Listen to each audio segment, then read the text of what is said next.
certain jurisdictions like in East Africa, Uganda, Rwanda, Tanzania, they don't have VAT on petroleum products. Ongezeko la kihistoria la bei ya mafuta. Bei mpya yafikisha lita moja ya petroli kwa shilingi 206. EPRA ikilaumu vita vya Ghuba. Tumefika hapa, mambo yamekuwa magumu, nauli imepanda sana na sasa biashara itakuwa ngumu juu tutapandisha bidhaa. Wasafiri walazimika kugharamika zaidi, huku wahudumu wa sekta uchukuzi wakipandisha nauli kwa 25%.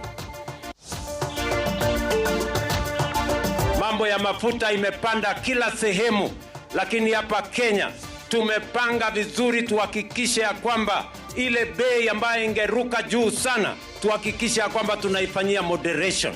Nimefanya niwezavyo. Rais Ruto asema serikali imetumia shilingi bilioni 6.5 kuwakinga wa Kenya dhidi ya bei ghali ya mafuta. Mr. William Ruto, you must immediately direct the Speaker of the National Assembly, your Psycho Fund, to convene a special sitting of Parliament within 7 days. Viongozi wa upinzani wamtaka Rais Ruto kupunguza ushuru wa mafuta ili kurudisha bei chini, wakitishia kufanya maandamano ya kitaifa.